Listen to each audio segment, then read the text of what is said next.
শ্রাবণী মেলার পরিদর্শনে রাজ্যের একঝাঁক মন্ত্রী শৈবতীর্থ তারকেশ্বরে। চলছে আষাঢ় মাস, আর কয়েকদিন পরেই শ্রাবণ মাস। শৈবতীর্থে অনুষ্ঠিত হবে এক মাসের শ্রাবণী মেলা। বাংলা মতে পুরো শ্রাবণ মাস বাবার মাস হলেও কিন্তু হিন্দি পঞ্জিকা মতে গুরু পূর্ণিমা থেকে রাখি পূর্ণিমা পর্যন্ত চলে শ্রাবণ মাস। সেই মতো আগামী 25শে আষাঢ় ইংরেজি 10ই জুলাই বৃহস্পতিবার গুরু পূর্ণিমা থেকে শৈবতীর্থ তারকেশ্বরে শুরু হবে শ্রাবণী মেলা। মেলাকে সুস্থভাবে সম্পন্ন করার লক্ষ্যে ইতিমধ্যেই প্রশাসনিক স্তরে কয়েক দফা বৈঠক শুরু হয়েছে। এমতাবস্থায় নিরাপত্তা ব্যবস্থা খতিয়ে দেখতে আজ শৈবতীর্থ তারকেশ্বরে পরিদর্শনে এলেন রাজ্যের একঝাঁক মন্ত্রী এবং প্রশাসনিক স্তরের আধিকারিকেরা। উপস্থিত ছিলেন রাজ্যের দমকল মন্ত্রী সুজিত বসু, পুলক রায়, অর্থমন্ত্রী চন্দ্রিমা ভট্টাচার্য, শ্রমমন্ত্রী বেচারাম মান্না, অরূপ বিশ্বাস, পরিবহন মন্ত্রী স্নেহাশিস চক্রবর্তী, ইন্দ্রনীল সেন, আরামবাগ সাংসদ মিতালি বাগ, বিধায়ক ডক্টর করবী মান্না, অরিন্দম গুইন, অসীমা পাত্র, রামিন্দু সিংহ রায়। এছাড়াও উপস্থিত ছিলেন হুগলি জেলাশাসক ডি মুক্তা আর্য, এডিএম 3 জন, জেলা সভাধিপতি ডক্টর সুবীর মুখার্জি, পৌর চেয়ারম্যান উত্তম কুণ্ডু, জেলার সমস্ত পুলিশ সুপার, রেল দপ্তরের আধিকারিক, ফায়ার সার্ভিস ডিপার্টমেন্টের আধিকারিক, এছাড়াও প্রশাসনের একাধিক কর্তা ব্যক্তিরা। শ্রাবণী মেলা উপলক্ষে সারা মাস জুড়ে লক্ষ লক্ষ ভক্তের সমাগম ঘটে শৈবতীর্থ তারকেশ্বরে। শ্রাবণী মেলায় ভিড় সামলাতে যাতে কোনো রকম অসুবিধার সৃষ্টি না হয় সেই বিষয়ে প্রশাসনের পক্ষ থেকে বিশেষ পরিদর্শন ও বৈঠক শুরু হয়। পাশাপাশি এদিন উপস্থিত মন্ত্রীরা তারকেশ্বরের মন্দির কর্তৃক মঠের মহন্ত মহারাজের সাথেও সাক্ষাৎকার করেন। এ বিষয়ে সাংবাদিকদের মুখোমুখি হয়ে মন্ত্রী বেচারাম মান্না এবং মন্ত্রী অরূপ বিশ্বাস কি জানালেন তা দেখে নিন। দেখুন, আমাদের রাজ্যের মাননীয় মুখ্যমন্ত্রী 11 সাল থেকেই শ্রাবণী মেলাকে গুরুত্ব দেন। এ রাজ্যে ক্ষমতা আসার পর থেকে এবারে শ্রাবণী মেলা 2025 রাজ্যের মুখ্যমন্ত্রী অতিরিক্ত গুরুত্ব দিয়েছেন যে যাতে মেলা সম্পূর্ণ হয় সুষ্ঠুভাবে এবং পুণ্যার্থীরা এসে যাতে বাবার মাথায় সুষ্ঠুভাবে জল ঢেলে তাদের মনোবাঞ্ছা পূরণের প্রার্থনা করে বাড়ি ফিরতে পারে। এই সামগ্রিকভাবে শেওড়াপুলি নিমাইতিত্তি ঘাট সহ 16টি ঘাটে জল তুলে সুষ্ঠুভাবে বাবার মাথায় জল ঢেলে বাড়ি ফেরা পর্যন্ত এ রাজ্যের মাননীয় মুখ্যমন্ত্রী আমাদের পুণ্যার্থীদের সুরক্ষিত ব্যবস্থা করছেন।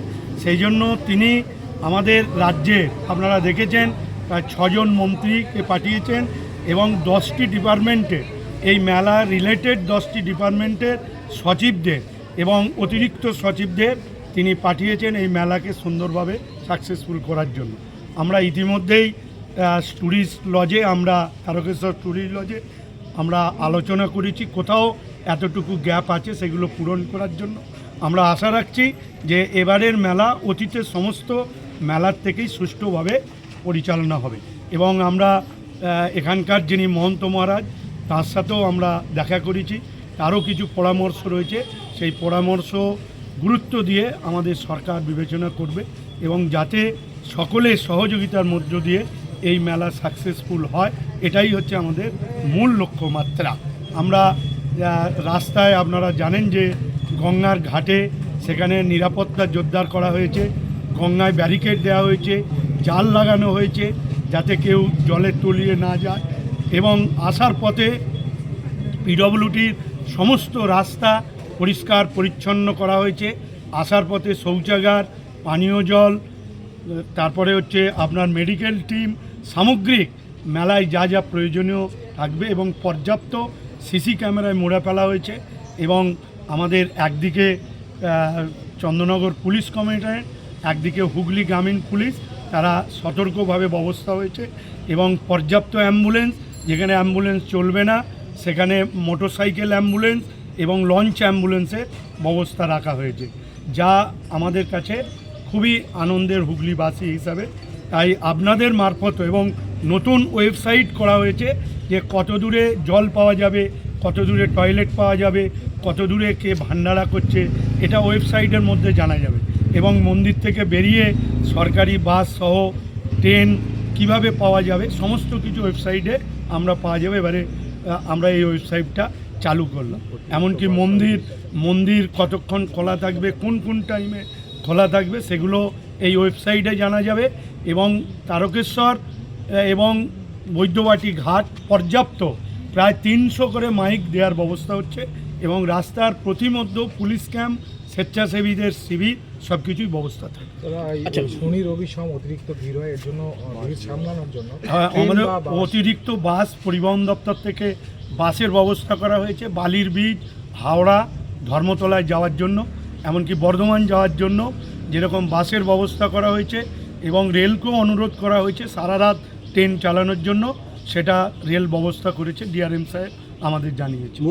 মন্দির খোলা থাকার টাইমের কিছু পরিবর্তন পরিবর্তন হয়েছে কিছু, সেটা আমরা এখনই বলছি না, আমরা ঠিক নির্দিষ্ট টাইমের মধ্যে ওয়েবসাইটের মধ্যে আপনারা জানতে পারবেন। দাদা, 21শে জুলাই সোমবার পড়ছে, সেটা একটা বিশেষ। ছিলাম সমস্ত মাননীয় মন্ত্রীরা এবং সমস্ত দপ্তরের আধিকারিকেরা মাননীয় মুখ্যমন্ত্রীর নির্দেশে শ্রাবণী মেলা, এত বড় মেলা, লক্ষ লক্ষ মানুষ হয়, প্রশাসনিক স্তরে কী কী আলোচনা কীভাবে হবে সবটা নিয়ে আজকে আলোচনা হয়েছে। মাননীয় মুখ্যমন্ত্রী আমাদের নির্দেশ দিয়েছিলেন, আমরা সমস্ত বিশেষ করে মাননীয় মন্ত্রী পুলক রায়, মাননীয় মন্ত্রী ইন্দ্রনীল সেন, মাননীয় মন্ত্রী সুজিত বোস, মাননীয় মন্ত্রী চন্দ্রিমা ভট্টাচার্য, আমরা সবাই এসেছিলাম। সব রকমভাবে আমরা দেখলাম, আমরা সমস্ত যে যার দপ্তরে কোথায় কী এখনও কাজ করা বাকি আছে, কী করতে হবে সবটাই করলাম। মেলা যাতে সুষ্ঠুভাবে হয়, সুন্দরভাবে হয় সেইভাবে, এবং তারপরে এসে মহন্ত মহারাজের আশীর্বাদ দিল। মুখ্যমন্ত্রী তো নির্দেশ দিয়েছেন ভিড় সামলাতে প্রশাসনকে যথোপযুক্ত ব্যবস্থা নেয়, জেলা প্রশাসন সেদিক থেকে কী কী হ্যাঁ, মিটিংয়ে জিএম এসপি তারা ছিলেন, তারা সর্বতভাবেই ব্যবস্থা করছেন। আমাদের সরকারের তরফ থেকে যেভাবে আমরা গঙ্গাসাগর করি, যেভাবে মাননীয় মুখ্যমন্ত্রীর নির্দেশে আমরা দীঘা হয়েছে, সেইভাবেই সমস্ত নির্দেশ মেনে এখানে হয়। কিন্তু একটাই সমস্যা, এখানে অন্যান্য জায়গায় রাস্তাগুলো খুব চওড়া, এখানে রাস্তাগুলো 12 ফুট 13 ফুটের রাস্তা, এত লক্ষ লক্ষ মানুষ, কিন্তু আমাদের প্রশাসন সদা তৎপর এবং দে আর 100% তারা এই ব্যাপারে পারদর্শী, অর্থাৎ কোনো অসুবিধা কোনো মানুষের হবে না। সব রকমই সরকারি তরফ থেকে সব রকমের সাহায্যের ব্যবস্থা হবে। নতুন কোনো পদক্ষেপ কি নেওয়া আছে এইবারের মেলা উপলক্ষে? হ্যাঁ, সেটা যখন মেলা শুরু হবে তখন আমাদের এখানে যারা দায়িত্বে আছেন, এখানে ব্যাচেলার মান্না আছেন, রামেন্দ্র গুহ আছে, আমাদের 2 বিধায়ক আছেন, যারা আছেন তারা সবাইটাই আপনাদের জানাবেন। আমরা তো আজকে সবাই আলোচনা করলাম, আমরা কাজগুলো ইমপ্লিমেন্ট করি, যত সময় আপনারা সবটাই জানতে পারেন।